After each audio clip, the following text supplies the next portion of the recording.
বানপানী সন্দৰ্ভত দুটামান তথ্য দিবলৈ গৈ আছোঁ আপোনালোকৰ আগত। কলিয়াবৰত যি হাতীমূৰা মাথাউৰি ছিগিছিলে কেইদিনমান পূৰ্বে, তাৰ দুটামান তথ্য দিবলৈ গৈ আছোঁ। ভিডিঅ'টো শেষলৈকে চাব, ভিডিঅ'টো অকণো স্কিপ নকৰিব। আচলতে কেনেকৈ ছিগিছিলে আৰু তাৰ আঁৰৰ ৰহস্য কি, সমস্ত তথ্য আপোনালোকক দি আছোঁ। ভিডিঅ'টো শেষলৈকে চাব।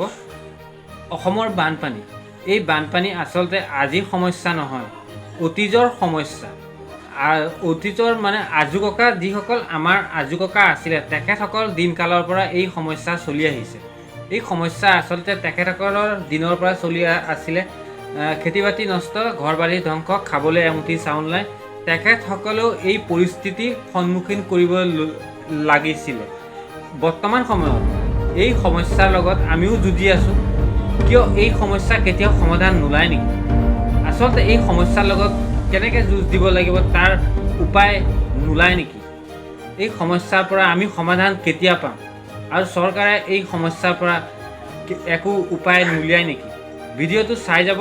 আচলতে হাতীমূৰা মাথাউৰিৰ যি ছিগাৰ ফলত সমগ্ৰ কলিয়াবৰত পানীয়ে ভৰি পৰিছিলে, ৰাইজৰ বহুতো ক্ষয় ক্ষতি হৈছিলে, তাৰে ভিডিঅ'টো লৈ আহিছোঁ। আচলতে ইয়াৰ আঁৰৰ ৰহস্য হ'ল কলিয়াবৰৰ হাতীমূৰা মাথাউৰি ছিগাৰ আঁৰৰ ৰহস্য কেনেধৰণে ছিগিছিলে আৰু কাৰ দুখত ছিগিছিলে, মাথাউৰি ছিগাৰ ফলত কিমান ক্ষয় ক্ষতি হ'ল তাৰ তথ্য দি লাভ নাই, কিয়নো বহুতো ক্ষয় ক্ষতি হ'ল। তাৰ তথ্য একো দি লাভেই নাই, কিয়নো এই সমস্যাৰ পৰা কেতিয়াও অসমৰ ৰাইজে সমাধান নাপায়। এই সমস্যাৰ লগত যুঁজিয়ে যাব লাগিব। জীৱনভৰ এই সমস্যাই হৈ থাকিব লাগিব, কিয়নো ইয়াৰ আঁৰৰ ৰহস্য আচলতে কেনেকৈ ভাগিছিলে আৰু কাৰ দুখত ভাগিছিলে মই নকওঁ, এজন নেতা, যিজন নেতা আপোনালোকে সকলোৰে চিনাকি নেতা, তেওঁৰ মুখেৰে শুনো, তেওঁৰ মুখৰ ভাষ্য শুনো।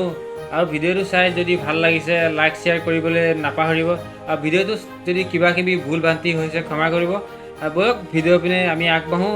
ভিডিঅ'টো চাই লওক আপোনালোকে, ভিডিঅ'টো চাই লাইক শ্বেয়াৰ কৰিবলৈ নাপাহৰিব। অসমৰ মুখ্যমন্ত্ৰীজনৰ কাৰণে হাতীমূৰা মথাউৰিটো ভাগিলে। অসমৰ মুখ্যমন্ত্ৰীক তোষামোদ কৰিবৰ কাৰণে, তেল দিবৰ কাৰণে কলিয়াবৰৰ হাতীমূৰা মথাউৰিটো আপোনালোকে সকলোৱে জানে যে তাৰ যিখন স্লুইচ গেট আছিলে, কলঙেদি পানী বোৱাই নিবৰ কাৰণে ব্ৰহ্মপুত্ৰৰ পৰা এখন 2 নম্বৰী স্লুইচ গেট বনাইছিলে। মুখ্যমন্ত্ৰীক দেখুৱাবৰ কাৰণে এদিন মুখ্যমন্ত্ৰীয়ে চাহ খাবলৈ আহিছিলে কলিয়াবৰত। তাৰপিছত পীযুষ হাজৰিকা আৰু কলিয়াবৰৰ কেশৱ মহন্তই তেল মাৰিবৰ কাৰণে, তোষামোদ কৰিবৰ কাৰণে, আমাৰ কলঙেদি পানী বৈছে চাওঁ বুলি দেখুৱাবৰ কাৰণে আগফালৰ মথাউৰিটো JCB লগাই ভাঙি দিলে আৰু পিছফালৰ স্লুইচ গেটখনো এনেকৈ খুলি দিলে। খুলি দিয়াৰ পাছত স্লুইচ গেটখন বন্ধ কৰিব নোৱাৰা হ'ল, 2 নম্বৰী গেট লগাইছিলে।